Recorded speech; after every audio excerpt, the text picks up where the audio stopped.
Hi students, good morning all of you. Welcome to the today's class. Okay, this is our social class. Students, in our previous class we already completed the third lesson. So climate and weather we already completed. So in this class we have to start the new lesson, the fourth chapter, the equatorial region. Okay, which is the fourth lesson, the equatorial region, DRC. Okay, this is the fourth chapter. Okay, so students, all of you open the textbook, page number 225. 225ನೇ page ಅನ್ನು open ಮಾಡಿ. So let me start the lesson. So the equatorial region. Equatorial region ಅಂದ್ರೆ ಏನು? So equatorial region ಅಂತ ಹೇಳಿದ್ರೆ it is ಅಂದ್ರೆ ಸಮಭಾಜಕ ಪ್ರದೇಶ ಅಂತ ಹೇಳಿ ಏನಂತ ಕರಿತೀವಿ? ಸಮಭಾಜಕ ಪ್ರದೇಶ ಅಂತ ಹೇಳಿ ಕರಿತೀವಿ ಮಕ್ಕಳ. So we all know that our earth is like a big round ball ಅಲ್ವಾ? ನಮಗೆ ಆಲ್ರೆಡಿ ಗೊತ್ತಿದೆ ನಮ್ಮ ಭೂಮಿ ಚೆಂಡಿನಂತೆ ದುಂಡಾಗಿ ಇದೆ, ಚೆಂಡಿನಂತೆ ದೊಡ್ಡದಾಗಿ ದುಂಡಾಗಿ ಇದೆ ಅಂತ ಹೇಳಿ. So the equator are 0 degree latitude goes round the middle of the earth. It divides the earth into 2 equal halves. The region around the equator is the equatorial region. Okay, so ನಮಗೆ already ಗೊತ್ತಿದೆ ಭೂಮಿ ಚೆಂಡಿನಂತೆ ಬೃಹತ್ತಾಗಿ ದೊಡ್ಡದಾಗಿದೆ, ದುಂಡಾಗಿದೆ ಅಂತ ಹೇಳಿ. So ಈ ಒಂದು ಈಕ್ವಿಟರ್ ಅಂದ್ರೆ ಈ ಒಂದು ಸಮಭಾಜಕ 0 ಡಿಗ್ರಿ ಅಕ್ಷಾಂಶ ಏನಾಗಿದೆ, ಭೂಮಿಯನ್ನ ಮಧ್ಯದಲ್ಲಿ ಸುತ್ತುತ್ತಾ ಇದೆ. 0 ಡಿಗ್ರಿ ಅಕ್ಷಾಂಶ ಅಂದ್ರೆ ಈ ಒಂದು ಸಮಭಾಜಕವು 0 ಡಿಗ್ರಿ ಅಕ್ಷಾಂಶದಲ್ಲಿ ಭೂಮಿಯ ಮಧ್ಯದಲ್ಲಿ ಸುತ್ತುತ್ತಾ ಇದೆ. ಸೊ ಅದು ಭೂಮಿಯನ್ನ 2 ಸಮಾನ ಭಾಗಗಳಾಗಿ ವಿಭಜಿಸುತ್ತದೆ. ಅದು ಏನ್ ಮಾಡುತ್ತೆ? ಭೂಮಿಯನ್ನ 2 ಭಾಗಗಳಾಗಿ ಸಮಾನವಾಗಿ ಈಕ್ವಲ್ ಆಗಿ ಡಿವೈಡ್ ಮಾಡುತ್ತೆ. ಸೊ ಸಮಭಾಜಕದ ಅಂದ್ರೆ ಈ ಒಂದು ಈಕ್ವಿಟರ್ನ ಸುತ್ತ, ಸೊ ಈ ಒಂದು ಸಮಭಾಜಕದ ಸುತ್ತಲಿನ ಒಂದು ರೀಜನ್ ಅನ್ನ, ಸುತ್ತಲಿನ ಪ್ರದೇಶವನ್ನ ನಾವು ಸಮಭಾಜಕ ಪ್ರದೇಶ ಅಂತ ಹೇಳಿ ಕರಿತೀವಿ. So next, the equator is nearer to the sun as compared to the poles for most part of the year. The sun's rays are more direct and stronger here. This region has a hot and wet climate all throughout the year. So ಮಕ್ಕಳ, ಈ ವರ್ಷದಲ್ಲಿ ಬಹುಪಾಲು, ವರ್ಷದಲ್ಲಿ ಅತಿ ಹೆಚ್ಚು ಅಂದ್ರೆ ಈ ಒಂದು ಪೋಲ್ಸ್ಗೆ ಕಂಪೇರ್ ಮಾಡಿದ್ರೆ, ಅಂದ್ರೆ ಈ ಒಂದು ಧ್ರುವ ಪ್ರದೇಶಗಳಿಗೆ ನಾವು ಹೋಲಿಸಿದ್ರೆ ಈ ಒಂದು ಈಕ್ವಿಟರ್ ರೀಜನ್ ಏನಾಗುತ್ತೆ, ಸೂರ್ಯನಿಗೆ ತುಂಬಾ ಹತ್ತಿರದಲ್ಲಿ ಇರುತ್ತೆ. ಸೊ ಈ ಒಂದು ಹತ್ತಿರದಲ್ಲಿದೆ. ಈ ಬೇರೆ ಪ್ಲೇಸಸ್ಗಳಿಗೆ ಅಂದ್ರೆ ಈ ಒಂದು ಧ್ರುವಗಳಿಗೆ ನಾವು ಕಂಪೇರ್ ಮಾಡಿದ್ರೆ ಈ ಒಂದು ಈಕ್ವಿಟರ್ ಏನಾಗುತ್ತೆ, ಸೂರ್ಯನಿಗೆ ತುಂಬಾ ಹತ್ತಿರದಲ್ಲಿದೆ. ಸೊ ಯಾವ ರೀತಿ ನೋಡಿ ಇಲ್ಲಿ, ಸೊ ಈ ರೀತಿ, ಸೊ ಇದು ಈಕ್ವಿಟರ್ ಅಲ್ವಾ? ಈಕ್ವಿಟರ್ ಏನಾಗಿದೆ, ಇದು ಈಕ್ವಿಟರ್ ಅಲ್ವಾ? ಸೊ ಈ ಎಡ್ಜಸ್ ಇದೆ ಅಲ್ವಾ, ಇದು poles, south poles, north poles ಅಲ್ವಾ? ನಾರ್ತ್ ಪೋಲ್ಸ್ ಉತ್ತರ ಧ್ರುವ ಪ್ರದೇಶ, ದಕ್ಷಿಣ ಧ್ರುವ ಪ್ರದೇಶ. ಸೊ ಈ ಒಂದು ಧ್ರುವ ಪ್ರದೇಶಗಳಿಗೆ ಕಂಪೇರ್ ಮಾಡಿದ್ರೆ ಈ ಒಂದು ಈಕ್ವಿಟರ್ ಏನಾಗುತ್ತೆ, ಸೂರ್ಯನಿಗೆ ತುಂಬಾ ಹತ್ತಿರದಲ್ಲಿ ಇದೆ, ಸೂರ್ಯನಿಗೆ ತುಂಬಾ ಹತ್ತಿರದಲ್ಲಿ ಇದೆ. ಸೊ ಈ ರೀತಿ ತುಂಬಾ ಸೂರ್ಯನಿಗೆ ಹತ್ತಿರದಲ್ಲಿರೋದ್ರಿಂದ ಈ ಒಂದು ಈಕ್ವಿಟರ್ ಅಂದ್ರೆ ಈ ಒಂದು ಸಮಭಾಜಕವು ಸೂರ್ಯನಿಗೆ ತುಂಬಾ ಹತ್ತಿರದಲ್ಲಿರೋದ್ರಿಂದ ಏನಾಗುತ್ತೆ, ಸೂರ್ಯನ ಕಿರಣಗಳು ಡೈರೆಕ್ಟ್ ಆಗಿ ಈ ಒಂದು ರೀಜನ್ ಅಲ್ಲಿ ಡೈರೆಕ್ಟ್ ಆಗಿ ಬಿಡುತ್ತೆ. ಅಂದ್ರೆ ಸೂರ್ಯನ ಕಿರಣಗಳು ನೇರವಾಗಿ ಮತ್ತೆ ಯಾವ ರೀತಿ ಡೈರೆಕ್ಟ್ ಅಂಡ್ ಸ್ಟ್ರಾಂಗ್ ರೇಸಸ್ ಅಂದ್ರೆ ತುಂಬಾ ಶಕ್ತಿಯುತವಾಗಿರ್ತಕ್ಕಂಥ ಕಿರಣಗಳು, ಶಾರ್ಪ್ ಆಗಿರ್ತಕ್ಕಂಥ ಸನ್ ರೇಸಸ್ಸು ನೇರವಾಗಿ ಆ ಒಂದು ರೀಜನಲ್ಲಿ ಬೀಳುತ್ತೆ ಮಕ್ಕಳ. ಸೊ ಈ ಒಂದು ಪ್ರದೇಶವು ವರ್ಷ ಪೂರ್ತಿ ಏನಾಗಿರುತ್ತೆ, ಹ್ಯಾಟ್ ಅಂಡ್ ಹ್ಯೂಮಿಡ್ ಅಂದ್ರೆ ಬಿಸಿಯಾಗಿರುತ್ತೆ ಮತ್ತು ಆರ್ದ್ರತೆಯಿಂದ ಅಂದ್ರೆ ತೇವಾಂಶ ಭರಿತವಾಗಿ ಅಂದ್ರೆ ಮಾಯಿಶ್ಚರ್ ಆಗಿರ್ತಕ್ಕಂಥ ಒಂದು ವೆದರ್ ಅನ್ನ ಹೊಂದಿರುತ್ತೆ. So next, many countries like Brazil, the Democratic Republic of the Congo, Malaysia and Indonesia are located in this region.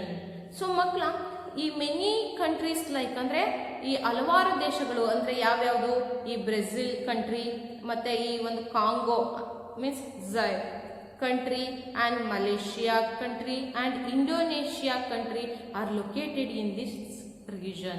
In this region ಅಂದ್ರೆ ಯಾವ ರೀಜನ್, ಈ ಒಂದು ಈಕ್ವೆಟೋರಿಯಲ್ ರೀಜನ್ ಅಲ್ಲಿ ಬರ್ತಕ್ಕಂಥ ಕಂಟ್ರೀಸ್ ಯಾವ್ಯಾವುದು, ಈ ಕಾಂಗೋ ಕಂಟ್ರಿ, ಬ್ರೆಜಿಲ್ ಕಂಟ್ರಿ ಮತ್ತೆ Indonesia, Malaysia ಇವೆಲ್ಲವೂ ಕೂಡ ಈ ಒಂದು ಈಕ್ವೆಟೋರಿಯಲ್ ರೀಜನ್ ಅಲ್ಲಿ ಬರುತ್ತೆ ಮಕ್ಕಳ. ಯಾವ ರೀಜನ್ ಅಲ್ಲಿ ಬರುತ್ತೆ, ಈ ಒಂದು ಈಕ್ವೆಟೋರಿಯಲ್ ರೀಜನ್ ಅಲ್ಲಿ ಬರುತ್ತೆ.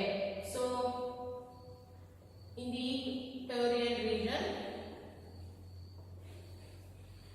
in the equatorial region,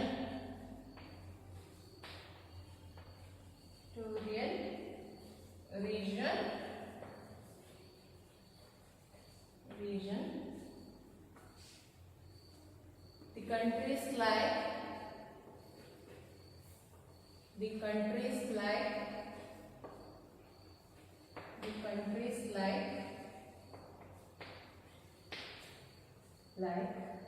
Brazil, okay, which country, Brazil,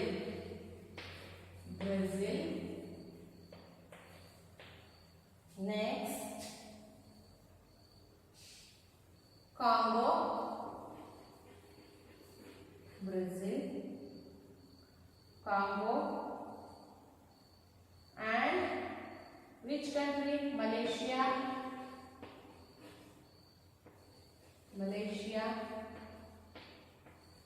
finally the Indonesia, okay, Indonesia,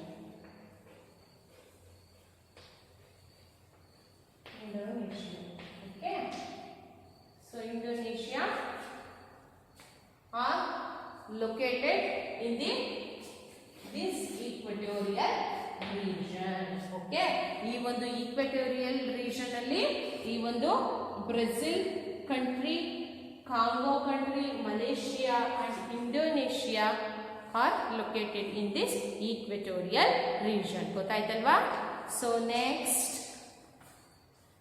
let us learn more about the Democratic Republic of the Congo to get a clear idea about how climatic conditions of a region influence the lifestyle of the people living there.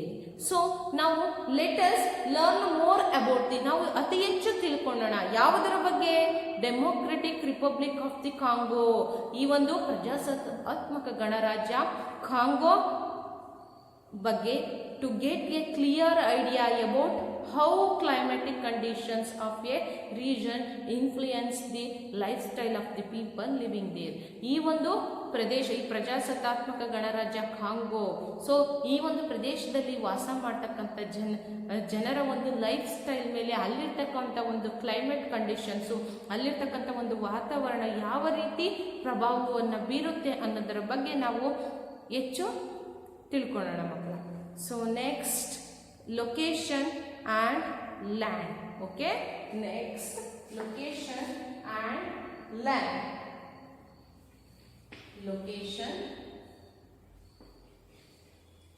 location and land, okay.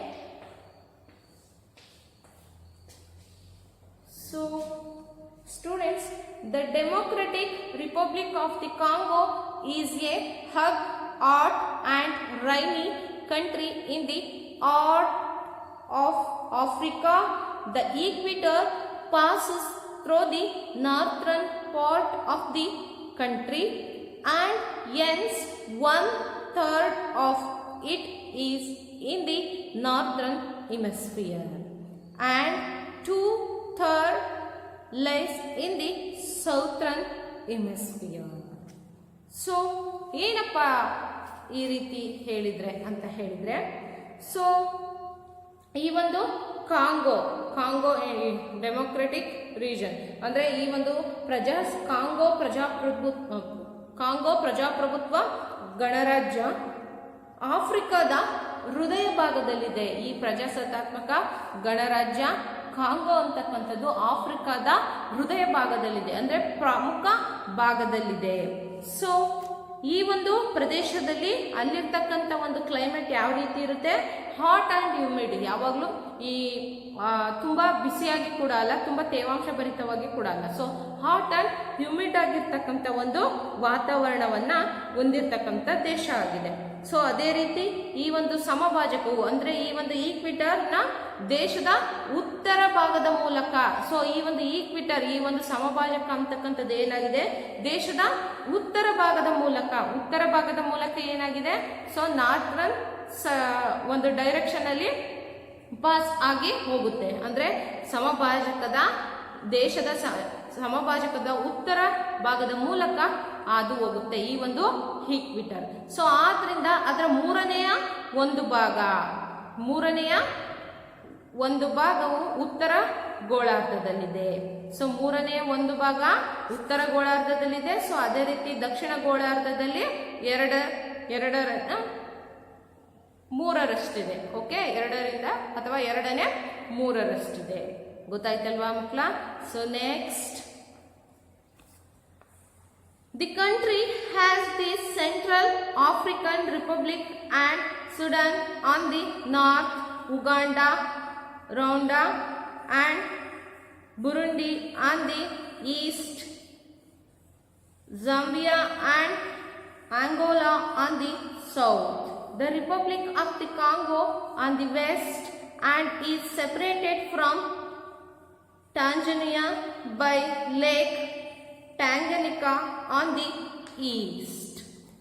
ಮಕ್ಕಳ, so ಈ ಒಂದು country, ಈ ಒಂದು ದೇಶ ಮಧ್ಯ ಆಫ್ರಿಕಾದ ಗಣರಾಜ್ಯ ಮತ್ತು ಉತ್ತರದಲ್ಲಿ ಉಗಾಂಡದ ರುವಾಂಡಾ ಮತ್ತು ಬರುಂಡಿ ಮತ್ತು ದಕ್ಷಿಣದಲ್ಲಿ ಆಂಗೋಲವನ್ನ, ಪಶ್ಚಿಮದಲ್ಲಿ ಕಾಂಗೋ ಗಣರಾಜ್ಯವನ್ನ ಹೊಂದಿದೆ. ಸೊ ಮತ್ತೆ ಟಾಂಜಾನಿಯಾದಿಂದ ಪೂರ್ವದಲ್ಲಿ ಟ್ಯಾಂಗನಿಕಾ ಸರೋವರದಿಂದ ಬೇರ್ಪಟ್ಟಿದೆ. So next, the country was earlier known as Belgium Congo because it was held by the European country of Belgium as a colony. The country gained independence in 1960 and came to be known as the Republic of Congo. It was named Republic of Zaire in 1971. In 1977, the country was renamed Democratic Republic of the Congo. So ಮಕ್ಕಳ, ಈ ಒಂದು ದೇಶ ಉತ್ತರದ Uganda, ರುವಾಂಡದ ಮಧ್ಯ ಆಫ್ರಿಕಾದ republic band Sudan ಮತ್ತೆ ಪೂರ್ವ ಜಾಂಬಿಯಾದಲ್ಲಿ ಬರುಂಡಿ ಮತ್ತು ದಕ್ಷಿಣದಲ್ಲಿ ಆಂಗೋಲವನ್ನ, ಪಶ್ಚಿಮದಲ್ಲಿ ಕಾಂಗೋ ಗಣರಾಜ್ಯವನ್ನ ಮತ್ತೆ ಟ್ಯಾಂಜಾನಿಯಾದಿಂದ ಪೂರ್ವದಲ್ಲಿ ಟ್ಯಾಂಗನಿಕಾ ಸರೋವರದಿಂದ ಬೇರ್ಪಟ್ಟಿದೆ. ಅದೇ ರೀತಿ ಈ ದೇಶವನ್ನ ಮೊದಲು ಬೆಲ್ಜಿಯಂ ಕಾಂಗೋ ಅಂತ ಹೇಳಿ ಕರೀತಾ ಇದ್ರು. ಈ ಕಂಟ್ರಿಯನ್ನ ಬೆಲ್ಜಿಯಂ ಕಾಂಗೋ ಅಂತ ಹೇಳಿ ಕರೀತಾ ಇದ್ರು. ಯಾವಾಗ? Before got the independence. ಆ ಒಂದು ಕಂಟ್ರಿಯಲ್ಲಿ ಸ್ವತಂತ್ರವನ್ನ ಪಡೆಯೋದಕ್ಕಿಂತ ಮುಂಚೆ ಆ ಒಂದು ದೇಶವನ್ನ ಏನಂತ ಕರಿತಾ ಇದ್ವಿ? ಬೆಲ್ಜಿಯಂ ಕಾಂಗೋ ಅಂತ ಹೇಳಿ ಕರಿತಾ ಇದ್ವಿ. ಸೊ ಏಕೆಂದ್ರೆ ಇದನ್ನ ಯುರೋಪಿಯನ್ ದೇಶವಾದ ಬೆಲ್ಜಿಯಂನ ವಸಾಹತು ಕೇಂದ್ರ ಆಗಿತ್ತು. ಅಂದ್ರೆ ಬೆಲ್ಜಿಯಂನ ವಸಾಹತು ಅಂದ್ರೆ ಕೇಂದ್ರಾಡಳಿತ ಪ್ರದೇಶ ಆಗಿತ್ತು. ಸೊ ಆದ್ರಿಂದ 1960ರಲ್ಲಿ ಈ ದೇಶವು ಸ್ವತಂತ್ರ ಗಳಿಸಿತು. 1960ರಲ್ಲಿ ಆ ಒಂದು ಕಂಟ್ರಿ ಸ್ವತಂತ್ರವನ್ನ ಪಡಿತು.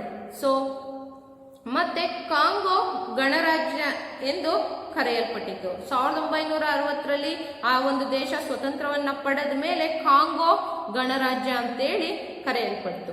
ಸೊ ಇದನ್ನ 1971ರಲ್ಲಿ ಝೈರ್ ಗಣರಾಜ್ಯ ಅಂತ ಹೇಳಿ ಹೆಸರಿಸಲಾಯಿತು. 1971ರಲ್ಲಿ ಝೈರ್ ಗಣರಾಜ್ಯ ಎಂದು ಕರೆಯಲಾಯಿತು. ಸೊ 1977ರಲ್ಲಿ ಈ ದೇಶವನ್ನ ಕಾಂಗೋ ಪ್ರಜಾಸತ್ತಾತ್ಮಕ ಗಣರಾಜ್ಯ ಎಂದು ಮರುನಾಮಕರಣ ಮಾಡಲಾಯಿತು. ಫೈನಲ್ ಆಗಿ 1977ರಲ್ಲಿ ಅಂದ್ರೆ ಇನ್ನು 1977 the country was renamed Democratic Republic of the Congo. 1977ರಲ್ಲಿ ಆ ಒಂದು ಕಂಟ್ರಿಯನ್ನ ಕಾಂಗೋ ಪ್ರಜಾಸತ್ತಾತ್ಮಕ ಗಣರಾಜ್ಯ ಎಂದು ಮರುನಾಮಕರಣ ಮಾಡಲಾಯಿತು. ಏನಂತ ಹೇಳಿ? ಕಾಂಗೋ ಡೆಮೋಕ್ರೆಟಿಕ್ ರೀಜನ್ ಅಂತ ಹೇಳಿ. So next, with on area of 23.5 lakh square kilometers, the Democratic Republic of the Congo is the third largest country in Africa after Sudan and Algeria. Its capital, Kinshasa, lies in the southwest of the country.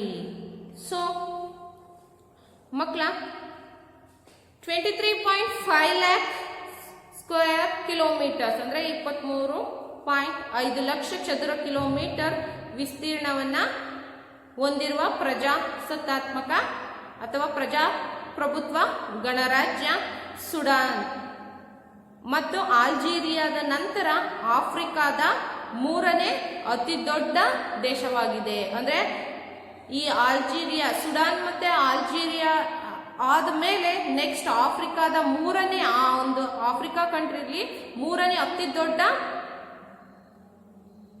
ದೇಶ ಆಗಿದೆ. So ರಾಜಧಾನಿ Kinshasa ದೇಶದ ನೈಋತ್ಯದಲ್ಲಿದೆ. So the capital Kinshasa lies in the southwest of the country. So ಈ ಒಂದು ಆಫ್ರಿಕಾದ ಮೂರನೆಯ ಅತಿ ದೊಡ್ಡ ದೇಶ ಆಗಿದೆ. ಸೊ ರಾಜಧಾನಿ ಕಿನ್ಯಾಸ ಆ ಒಂದು ದೇಶದ ನೈಋತ್ಯ ದಿಕ್ಕಿನಲ್ಲಿದೆ. So next, the major part of the DRC lies in the basin of river Congo Zaire and is covered with a dense forest. The Congo Zaire is the second longest river in Africa after Nile. The Congo Zaire flows in a great curve through the country and crosses the equator twice. ಅಂದ್ರೆ DRC ಯ ಒಂದು ಪ್ರಮುಖ ಭಾಗವು ನದಿಯ Congo ಝೈರ್ನ ಜಲಾನಯನ ಪ್ರದೇಶದಲ್ಲಿದೆ. ಈ Congo ಜಲಾನಯನ ಪ್ರದೇಶದಲ್ಲಿ DRC ಅಂದ್ರೆ democratic region. Okay, democratic region Congo ನ ಒಂದು ಪ್ರಮುಖ ಭಾಗ ಈ ನದಿಯ ಕಾಂಗೋ ಜೈರ್ ಜಲಾನಯನ ಪ್ರದೇಶದಲ್ಲಿದೆ. ಸೊ ಮತ್ತೆ ದಟ್ಟವಾದ ಕಾಡಿನಿಂದ ಈ ಒಂದು ರೀಜನ್ ಸರೌಂಡ್ ಆಗಿದೆ, ಅಂದ್ರೆ ಈ ಒಂದು ದಟ್ಟವಾದ ಕಾಡಿನಿಂದ ಆವೃತವಾಗಿದೆ. ಸೊ ಈ ಕಾಂಗೋ ಝೈರ್ ಆಫ್ರಿಕಾದ ಎರಡನೇ ಅತಿ ಉದ್ದವಾದ ನದಿಯಾಗಿದೆ. ಸೊ ಈ ಒಂದು ಕಾಂಗೋ ಝೈರ್ ಆಫ್ರಿಕಾದ ಎರಡನೇ ಅತಿ ದೊಡ್ಡ ಉದ್ದದ ನದಿಯಾಗಿದೆ.